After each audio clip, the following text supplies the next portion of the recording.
So hello, everyone, and a very warm welcome to each one of you. You've had a little fun moment there, and it was really interesting to hear some of the answers, see some of the answers that you put up. It's a way to get to know each other. And I've been introduced, so I won't tell you any more about myself, but I just want to say that it's really wonderful to be able to host this session for you. I do want to say that, we are meeting here at a very unique moment. It's a singular moment in our times where this global pandemic, due to COVID-19, has upended life the way we knew it. It's brought the globe to a halt and grounded all of us in our homes for our own safety. The future is certainly uncertain, but what it has shown us, besides the frailty of life, it's shown us the importance of the interconnectedness of human life, both in terms of the experience and the responses.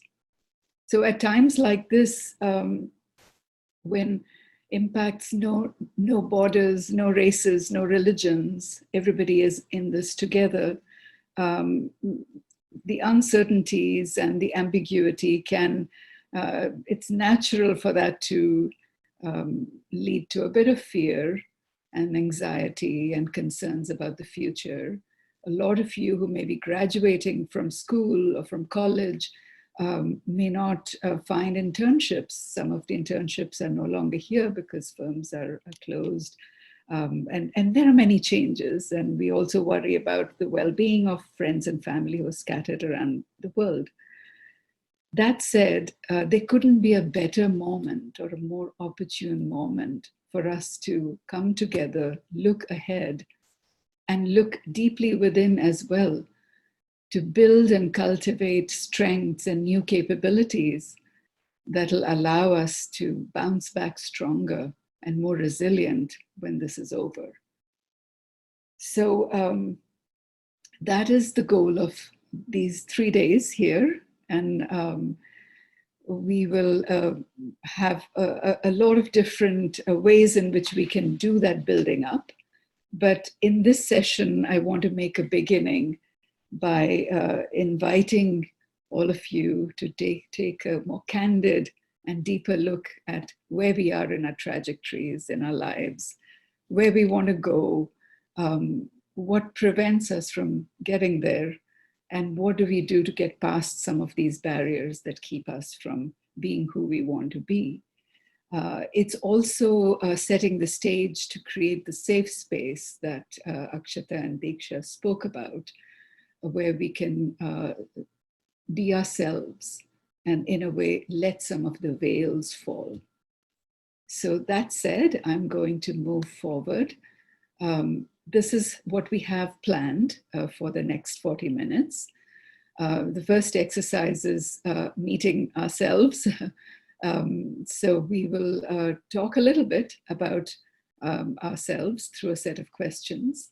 Then we'll analyze those answers and use what is called the Johari Window, which is a very popular lens to analyze our inner reflections and to draw out insights from them.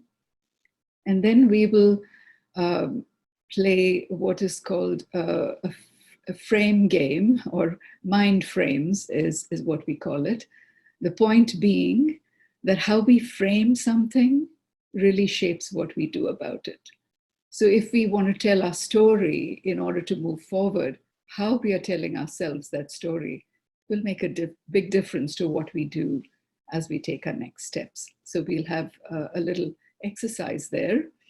And then there are a couple of questions about who's responsible for what happens to us and for what we feel.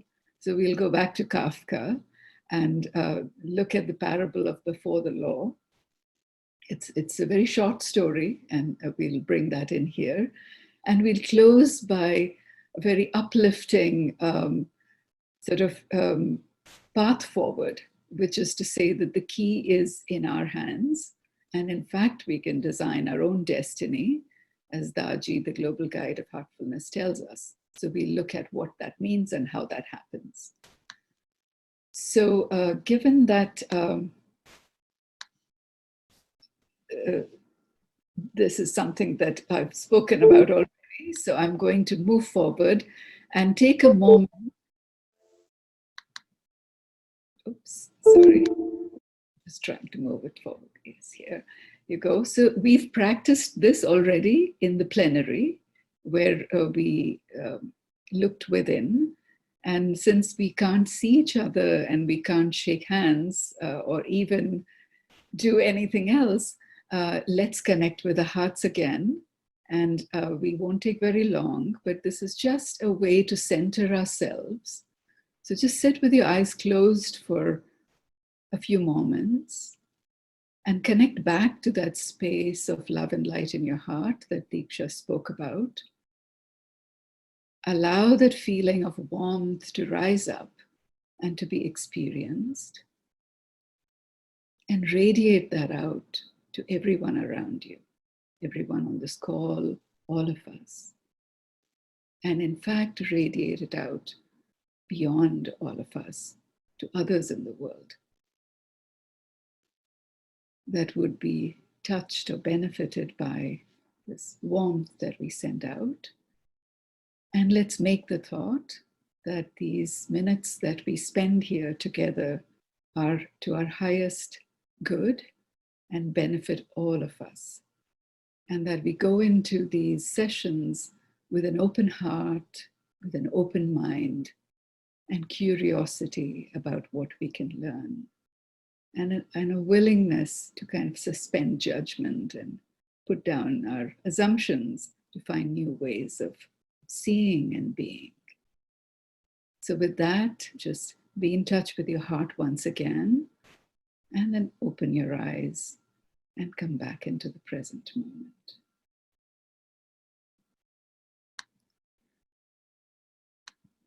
So we'll begin with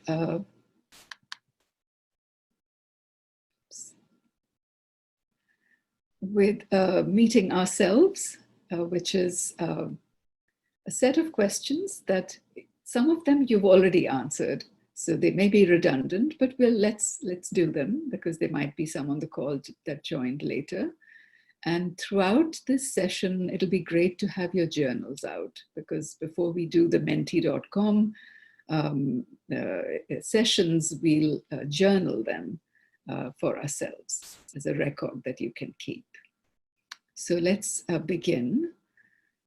So these questions will come up, and I'm going to request our team to help you get to the page where these questions can be entered on the screen. So this is just for us to know where we are at in terms of our ages. So the code is 688167.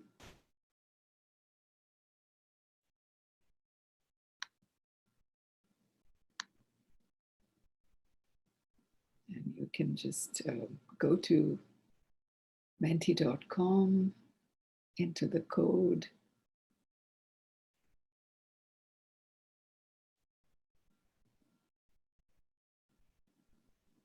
and answer the 3 questions. There'll be a bank of questions, but I'd like you to address the first 3 first, and then we'll come back to the others.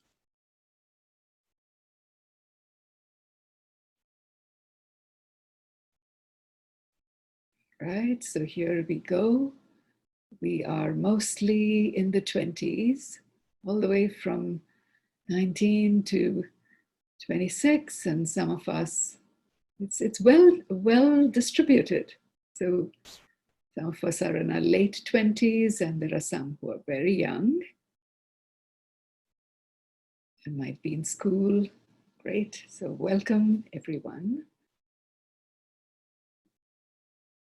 We go to our next question. So this is just to get a sense of where we are at. And a good number of us are in college. Many are working, and some are in school. Wonderful. Wonderful.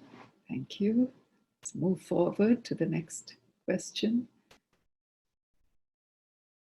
And so we talked about what you wanted to get out of this in a word cloud.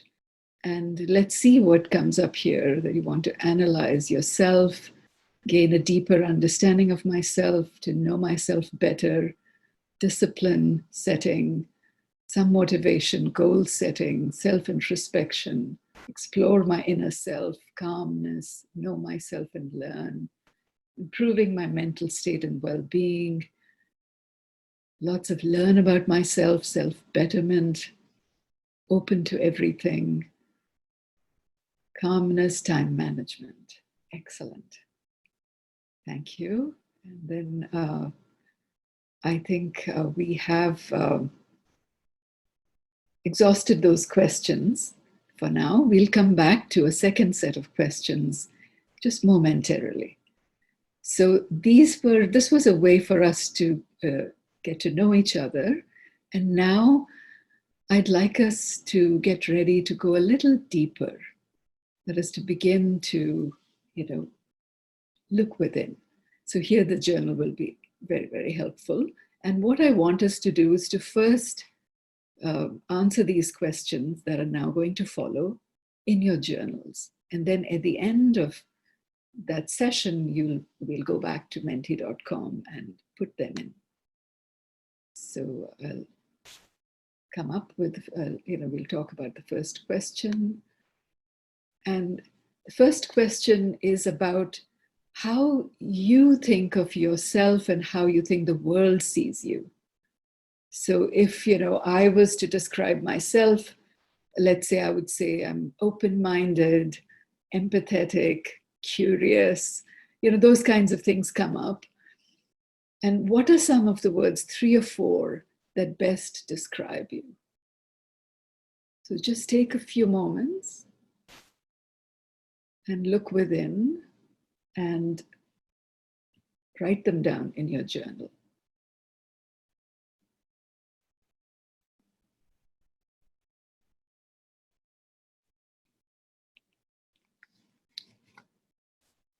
Right? So now we will go to the next question. So we all have a mix of traits, some that we like, some that we don't. So what is one trait that you're not too happy about, that you would really like to let go of? So just one trait. So for myself, if I were to share what trait I would like to let go of, I would say shyness in some senses, or being reserved. So what comes to mind? Write it down for yourself.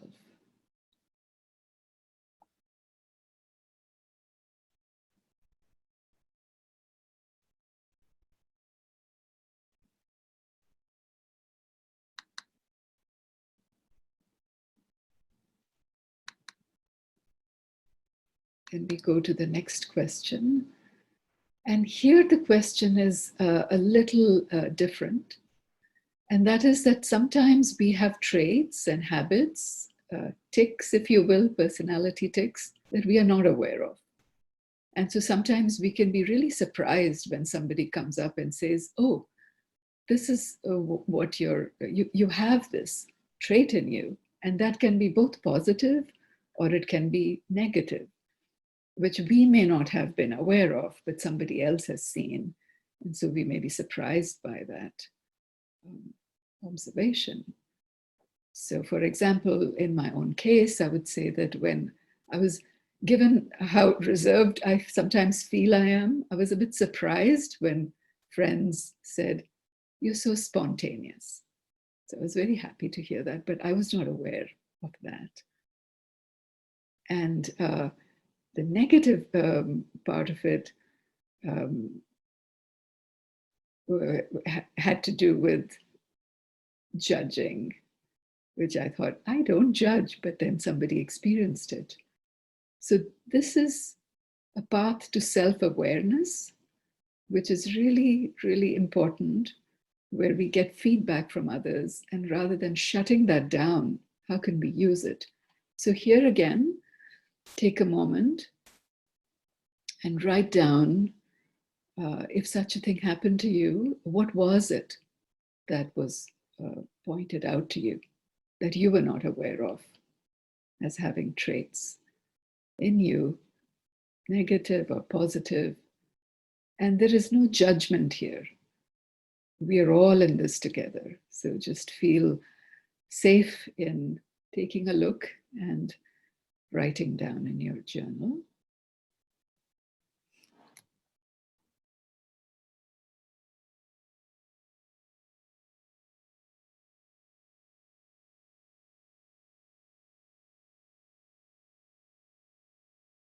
Right, so we go to the final question. And this is aspirational, this question. This is about what is that one quality? There could be many, but we'll just talk about one quality or trait that you'd really like to cultivate in yourself, that you aspire towards. And here again, if I were to share my experience, I would really love to be the same inside and outside, you know, nothing to hide. That's a quality I would love to get to. So whatever it is that comes up for you, please write it down.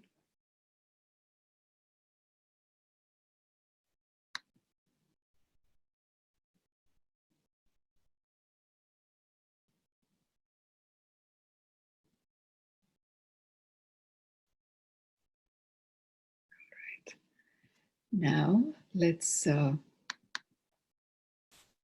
move forward. And before we go here to mapping what we have just written to this tool that we have, let's go to menti.com and put down what we've just written in our journals as responses to the 4 questions that'll come up. And this is all anonymous, so we will not know, and they're all word clouds. So just feel free to use this code 170556.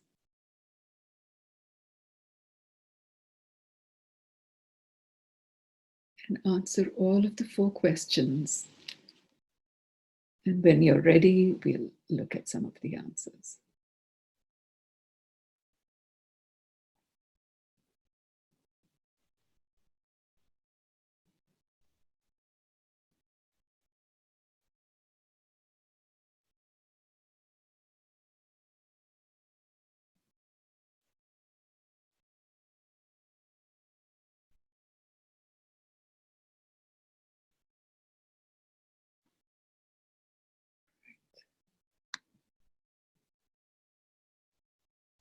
So let's go to the first one and see words that best describe you.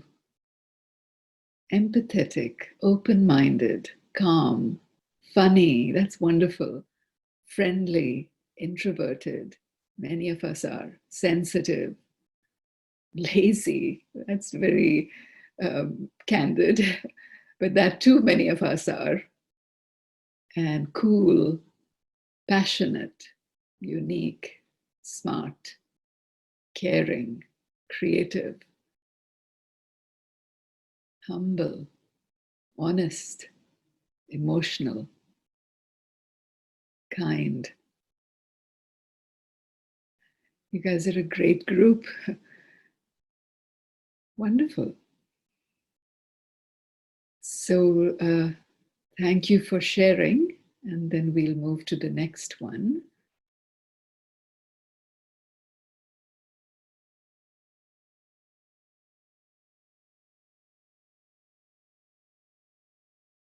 Right, exactly. Anger, laziness, shyness, overthinking, procrastination, so true, fear, ego, confused, impatient, jealousy, being judgmental, overthinking. It's so interesting, isn't it, that anger is showing up over and over and over again for all of us, and none of us have not experienced it. And later on, over the next 3 days, you will probably hear more about how anger, like love, is something that is innate, and it's what we do with it that matters rather than trying to shut it down. Very good. So this is a trait that we want to let go of: procrastination, overthinking, anger, laziness, fear. Now let's go to the third one: traits that you've been surprised by when somebody else saw something in you that you were not aware of. Wise, pressed, arrogance, leadership qualities, selfish, egotistic, sensitive, cool, talented, wonderful, hardworking, having an attitude,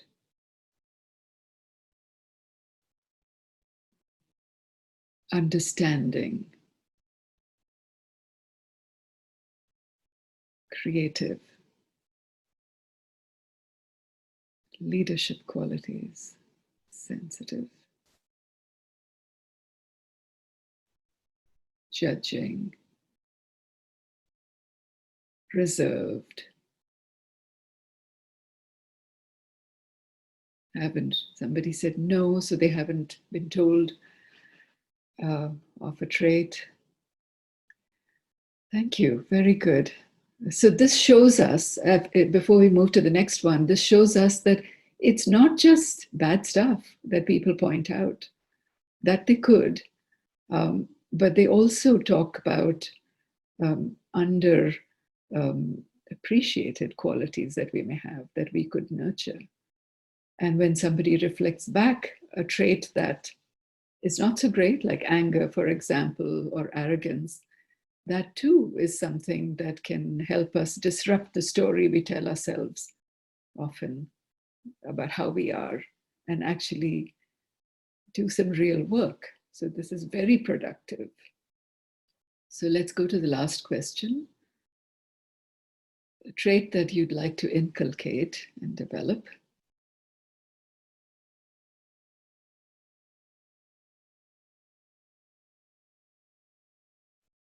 Discipline, confidence, focus, simplicity, leadership, love, good listener, acceptance, wonderful, courage, calmness, open-mindedness, hardworking, self-discipline, confidence. So focus, confidence, discipline, all very similar characteristics. And living with a confident heart is something that you're going to get out of these 3 days. So that's wonderful. Acceptance as well. Thank you. So this was really wonderful to see. And I really appreciate your openness to playing along. So now let's see if we can go back to the presentation, how this maps onto the Johari window, which many of you may have heard of it, some may not have.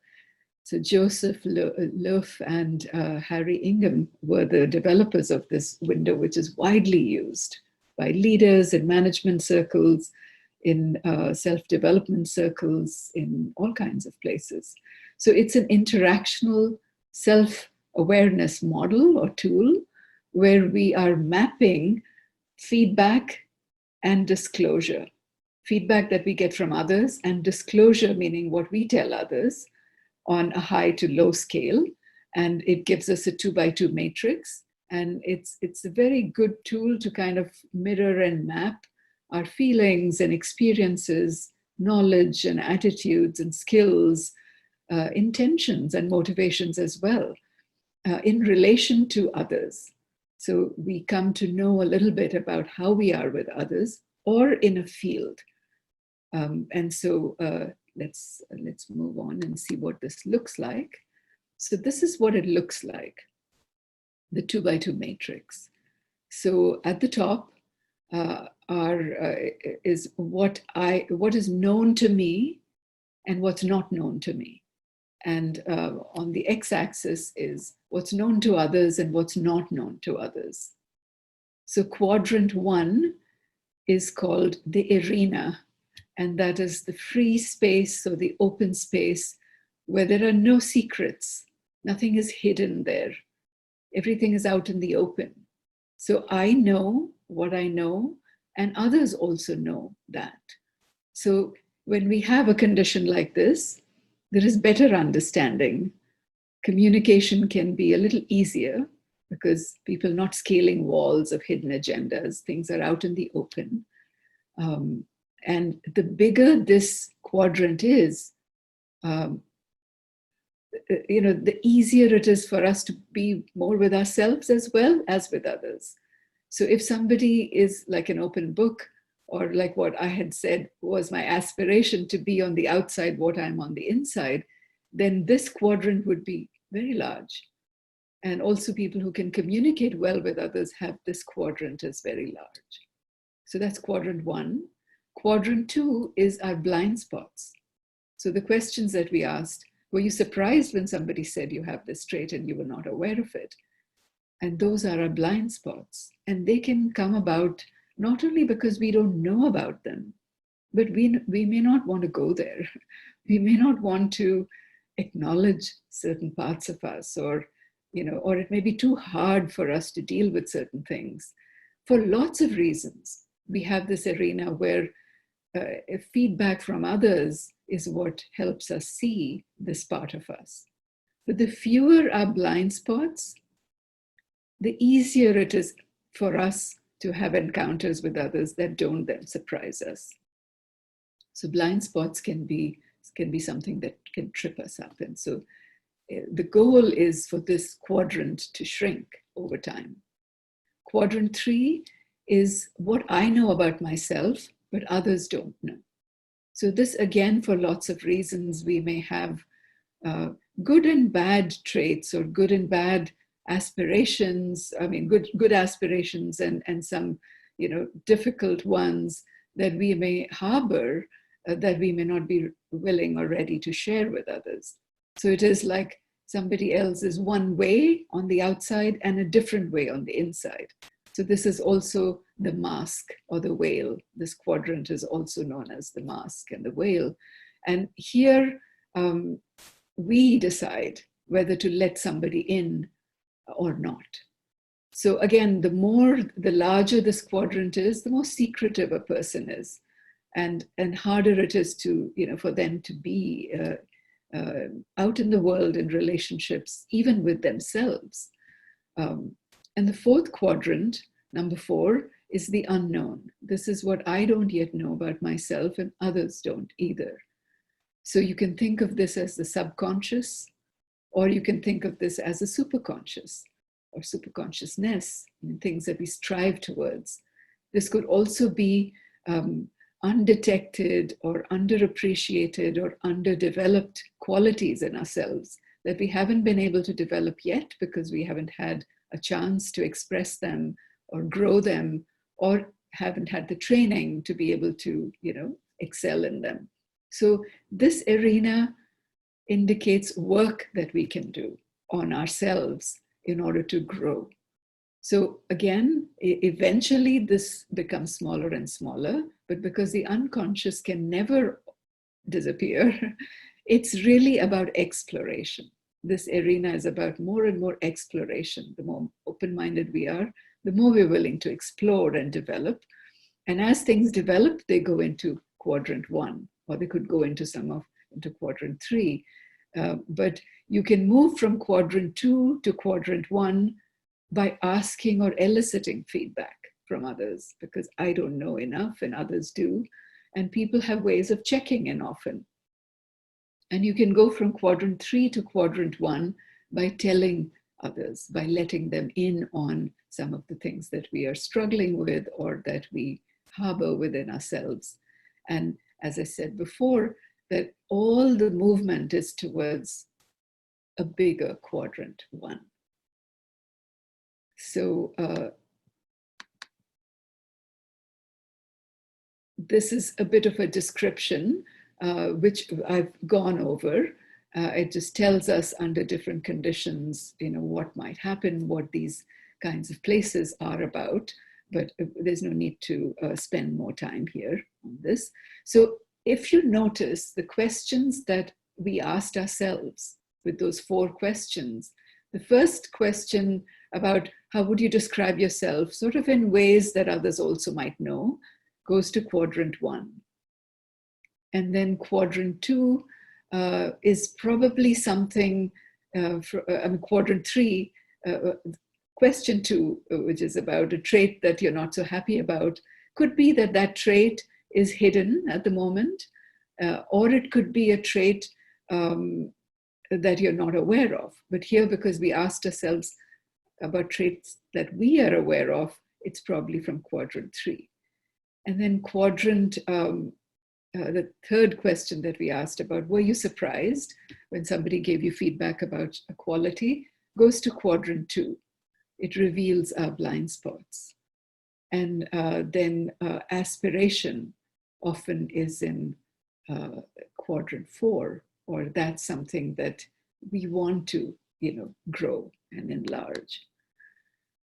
So having looked at this, this is a great tool that we can play with at any time, with ourselves, with our friends, with others. I'm just trying to move forward. Somehow not. Okay, here. So what does it mean? Like, what's the so what here? Okay, this tells me something, but so what? What is the point? And the point is what, as we've just said, is that change in any one quadrant involves change in all others. Something shrinks, something grows, so that there is an interconnectedness that we are cultivating as we study this kind of thing. But in order to move towards more openness, there has to be a willingness to change, that we have to want to know more about ourselves that is hidden and so forth. And, change is not easy. Change is definitely not easy because we have our comfort zones, which we don't want to often leave. That's why so much is hidden in us. So in any case, change-oriented evolutionary practices, such as what you learn here over the next 3 days of meditation, of reflection, of cleaning, and of really being in touch with our own hearts, can lead us to a bigger quadrant 1, a more open space, where we are inside what we are outside. We are settled in our own awareness. So as I say, the next point is that at the peak, this is really about self-awareness. And the greater we are, the more we are settled in our own skin, comfortable in our own skin, the more likely we are going to be the same on the inside as the outside. And the more likely it is that quadrant 1 will be large. So this can be a little bit of a roadmap to changing our own inner spaces. So we will move forward from here. So here's one last question. So this is a picture here of a tree. I want you to reflect on it a little bit. And what do you see here? And then you can go to menti.com and answer the questions.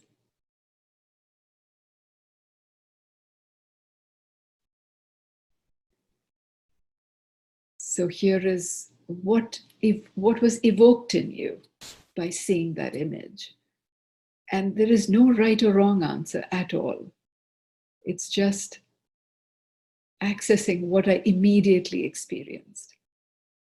So the number is 762788. And it would be good to kind of stay with that first thought that came to you when you looked at that image. And select the options that best describe it.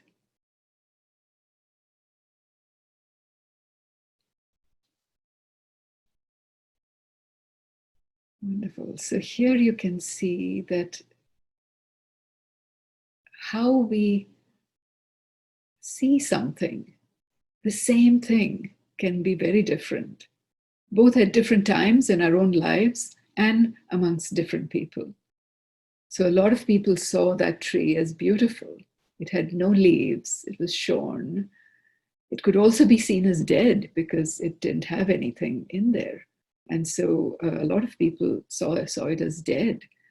And then it was in monochrome. It was a gloomy picture with shadows on the ground. So gloomy is another very legitimate response. And artistic, some saw symmetry in it, and others saw resilience. That is, it's still standing. It has no leaves. It may be weak or dead, but it is still standing. And maybe a time will come when the leaves will return.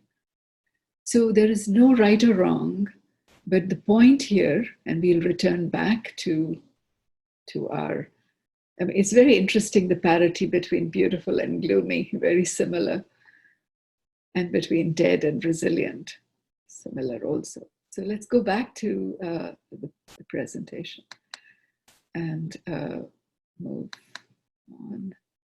Oops. So you had those answers that you saw, that it could be any of these things.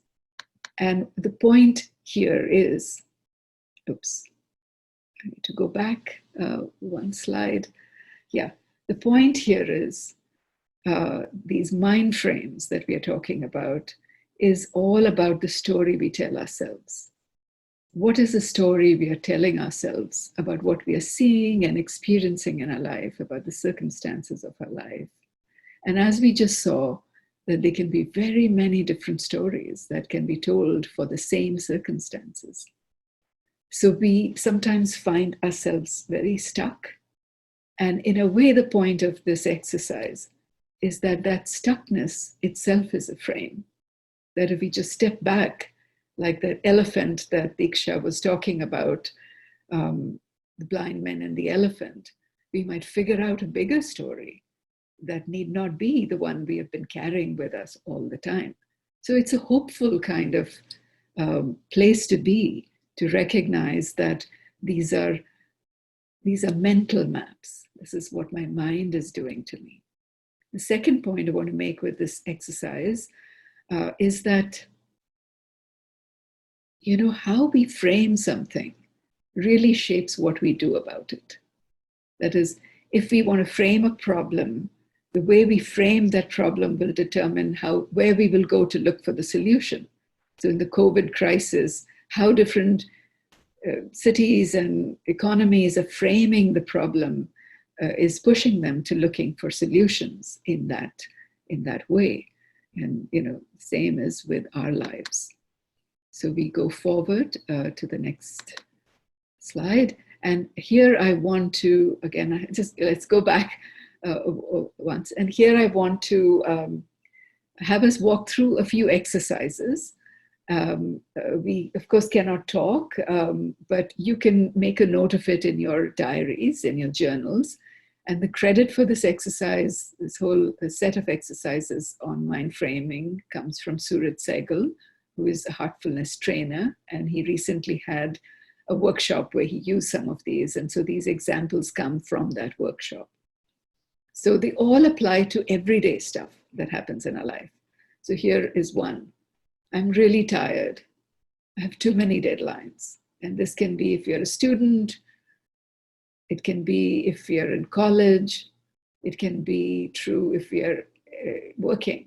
You know, my boss doesn't understand and they dump all these things on me. And the circumstances these days are anyway stressful and I still have all these deadlines. And it tires me out. I'm really tired. So it's not problematic to state this. If we really are tired and if we think that these too many deadlines are making me tired. But if there is a subtext of blame here, that if only my teacher would give me fewer assignments, if only my boss would understand, if only XYZ would happen, I would not feel tired. That then becomes a problem because we're giving the leash or we're giving control of our feelings and what we're experiencing to somebody else. That you need to change in order for me to change. When, as Leo Tolstoy has told us, that everybody wants to change the world, but nobody thinks of changing themselves. So the only thing we can really do is change ourselves and take responsibility for our own feelings. And for that, we'll need to reframe. We'll need to learn to work with our mind and tell our mind, okay, you're playing a trick on me. I'm not going to other this thing. I'm going to take charge. So just take a moment and see if you can take a shot at how you would rewrite this in a way that is not blaming anybody for this feeling that we have of tiredness. And that one, and if we were to emphasize and focus the positive outcome or focus a positive outcome, how would we rewrite this? So I'll just give ourselves a minute to just take a stab at it. And then we can see the answer that Suraj came up with.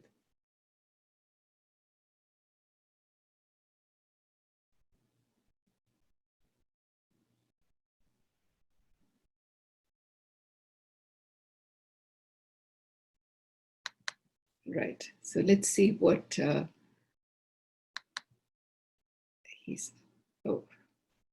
right. So here's one example. This is not the only way to reframe it. This is one example that instead of saying, oh, I'm so tired, I have so many deadlines, I can say that, okay, this gives me an opportunity to try to learn how to focus on what really matters to me and practice and learn how to prioritize things. Maybe I can't give equal time to everything. And having too much on my plate is a chance for me to practice a different way of being. So here we are focusing on a positive outcome, prioritizing, learning how to prioritize, and focusing on what's essential. Sort of telling myself, I don't have to give equal time to everything. It's a decision I make on what to prioritize. So here's one example. The other is, these days with COVID and the lockdown, so many graduations have been postponed or canceled. So, okay, can we go, how do I go back? Just two more steps.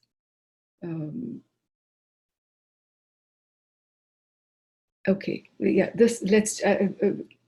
I will just talk about this as an example. So here's somebody whose wedding was postponed, graduation I'll come to in a minute, and they were going to marry somebody who was in another country, and they can feel all lost and sad about it, but they can also say that we have the opportunity to get to know each other better in this time in creative ways and not be burdened by all the stress of this wedding.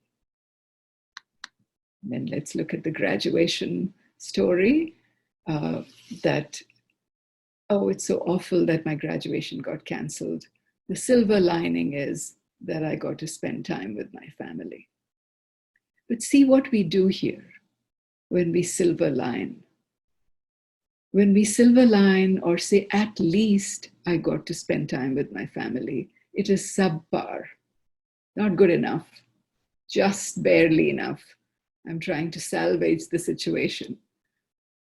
And it minimizes what is. I mean, it distorts and diminishes the opportunity or the opportunity to focus on something more positive.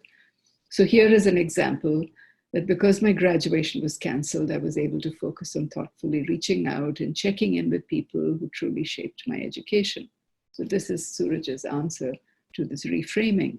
You could all reframe it in your own ways, but the 2 points that are really important here, that we don't want to at least, or we don't want to focus on the silver lining or the at leasting, because it takes away from what we already have on the plate. And then instead, we want to focus on, these things that are helpful, genuine, and lead to a positive outcome in our everyday life, which means we can get a lot of practice doing this. And it is, so the point of this whole exercise was what I said earlier, how we frame something shapes what we do about it. And much, much more importantly, it unmasks the problem of not taking responsibility. It forces us to take responsibility. So we can blame, we can lament, and things will never change, because that only leads to, a whole spiral of problems. But if we take responsibility, things can change. I had that experience with my workplace when I first came. I did very different things than some of my colleagues, and I kept thinking I missed the city I came from, and I wanted to be somewhere else, and I kept looking at what I didn't have. And then an event happened where I saw an event happened where I arrived late, actually, for a graduation ceremony because I miscalculated something based on not wanting to spend too much time around some of my colleagues. And it was such a juvenile way of thinking. And the chair of the department, they introduce all faculty to parents, was on the stage ready to introduce the speaker, and saw me enter, came back to the lectern and introduced me. And I just, that was like such a turning point. Like it was such a noble thing, in a way, such a wonderful thing that he did. And here I was making him do that in the middle of this big graduation. And in that moment, I realized nothing is wrong with my environment at all. It's my thinking where I'm looking somewhere else. And it fell away. The minute I was able to take responsibility, it fell away. And I have the most wonderful set of relationships in my workplace. This experience happened a long time ago, but you can see how taking responsibility can only make things better. And that's the only thing that we can do. So moving on, and I know we have deadlines here, but I'd invite you to think, with your friends, other situations that you could reframe or look at. So I want to talk about, there are two more things before we end. I want to talk about this one thing called constriction. We can also call it restriction. We can also call it being stuck, not able to have room to maneuver, not have agency. So we really, rebel against these constrictions. We want them to go away. We want them to stop. But what we don't see is that there's a purpose behind them and that they make us stronger. And I want to give you a story, share a story about this pupa this larva that was in a pupa that was going to become a butterfly. And there was this person who used to walk past that tree where the pupa was on his everyday chores, and noticed how the stages were evolving. And then he noticed that the pupa had become transparent, and he could look within and he could see that it was no longer the caterpillar. The caterpillar had indeed become a butterfly, but the pupa was still holding. It was more and more transparent, but it was still there.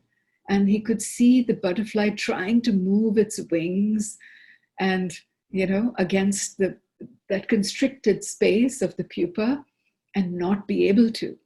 And he saw this for a while, and then he couldn't take it anymore.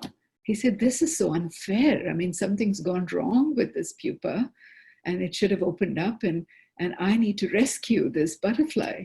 And so the next time he walked past, he brought a pair of scissors and he cut open the pupa in order to, with his mind, thinking the butterfly is going to take off and fly and be so grateful for what I did.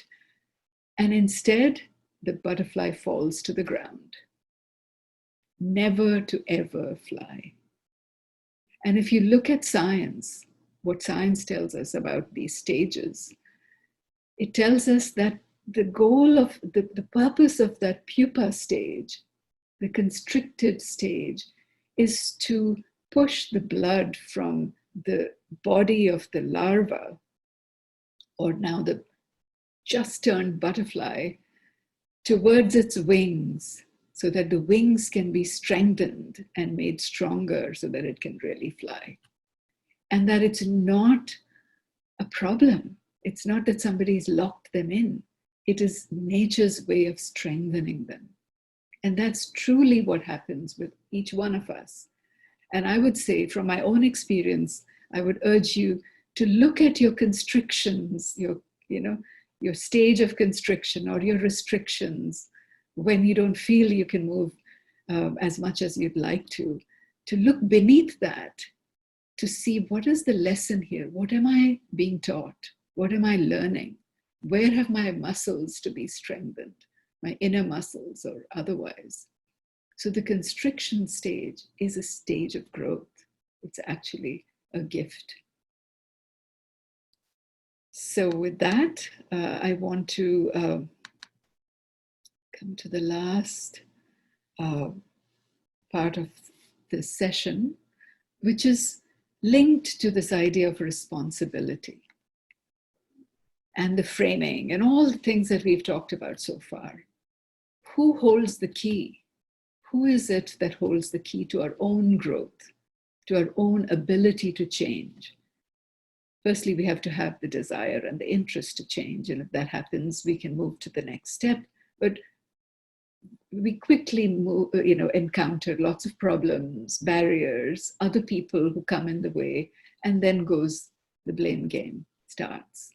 But it's really important for us to understand who holds the key to us being who we want to be. And the answer is we, ourselves alone. And I'll tell you the story from Kafka. It's called The Law. This is from the book, The Trial, which is a wonderful book, but incomplete. And there is this parable, very short story, where there is this villager who comes to know that there is this gateway that's opened up to what is called the law.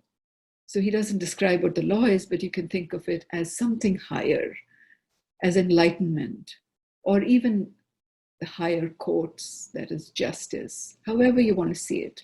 It is something ennobling, something that takes us to a bigger place, better place. So the word goes out that the gateway is open to, so if we can go back to that image, the gateway is open and this person wants to go. He wants to go to the other side. So he walks up to the gateway and wants to cross. The gateway has no door and he can see the light coming through it and he wants to walk in. But then there is this guard there. There is a guard, a gatekeeper standing outside the door or the doorway. And he's actually not armed. He doesn't have any arms or anything. He's just there. So when the person who wants to go through sees the gatekeeper, he halts, he pauses and asks for permission. That, can I go through? Can I go in? And the gatekeeper says, no, you can't. Not yet. So he says, will there be a time that I can go in? He says, possibly. He doesn't commit. So as you see in this picture on the left, this person sits down and waits to be given permission to move to this higher place. He waits and he waits and he waits, and it doesn't come. Each time something or the other is told to him by the guard. You know, there is fear, there is temptation. There's fear in the sense, oh, there are many more guards inside. There are dangerous places inside. I don't know, but it's possible. Or temptation, wait for the right moment, you know, various kinds of things. And he waits. Ultimately, he's close to dying. He waits all his life. And he doesn't walk through that open portal of light. And when he's dying, he asks the guard, so who will you let in through this door? And the guard says, no one, because this door was meant for you and you alone. And the man dies and he shuts the door, which means we don't need permission to change, to evolve, to move to a higher place. The key is in our hands. We become like prisoners in our own prison, and we give the key of that prison. We lock ourselves in and give the key to those around us. Every time we blame, or every time we don't take responsibility, we are in our prison and we've given the key to somebody else, the key to change to somebody else. So with that, I want to bring this to a close by saying that if we want to change, and if we know that the key is in our hands, we can design our destiny. We can kind of navigate these paths that seem all very uncertain and so forth. So you will hear a lot more about this when we talk about meditation later on today and in other days, on other days. And you'll be told, sit with your eyes closed and look within. And you may ask that how is it that just sitting with my eyes closed for a few minutes each day, how is this going to help? How is this non-action, in a sense, going to transform me? How is it going to give me the purpose of my life or reveal the purpose of my life and change my destiny? And the global guide of heartfulness, Daji, whom you will hear from later today, says that just try and see for yourself. And he talks about these 4 evolutionary principles that help us design our destiny. And the first principle is that we can only change it if we are in the present. If something bad happened to us in the past and we live there, we are not in the present, we are not available for that change to happen. So you can't change what's already happened. So if we stick with it, we are also not changing our feelings and ourselves. So change can only happen in the present is the first principle. The second principle is that we create our destiny by how we think, the architecture of our minds, the mind games, remember we talked about, and all of those things. And by how we make judgments about what we want, what we don't want, what we like, what we don't like. So this is the opposite of acceptance, where acceptance is not just passive sitting there and whatever happens, happens. It's not that. Acceptance is, okay, this situation is like this. Then we can think about what to do about it. But if we resist constantly and refuse to even accept that we are in this situation, we can't go to the next step.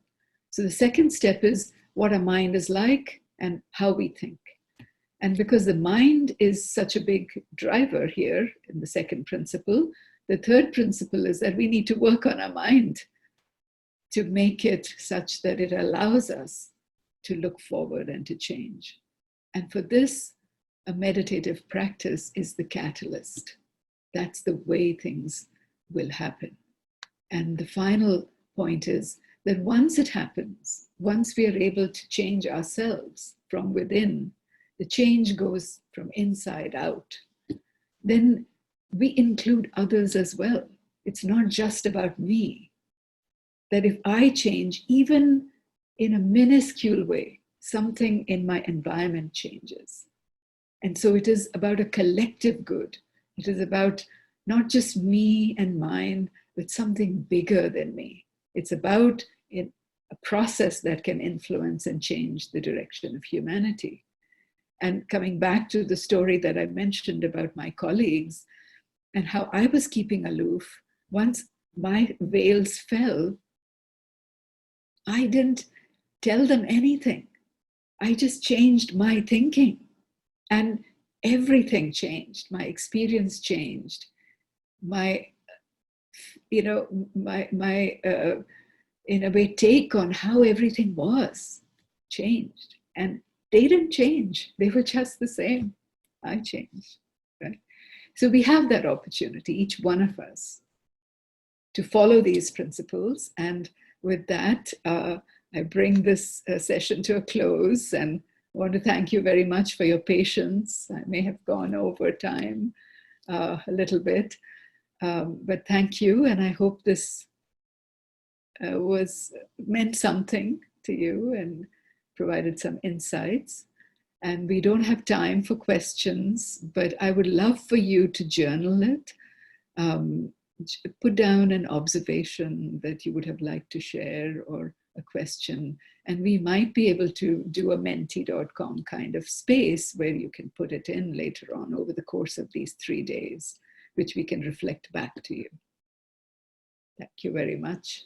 Have a wonderful rest of your day.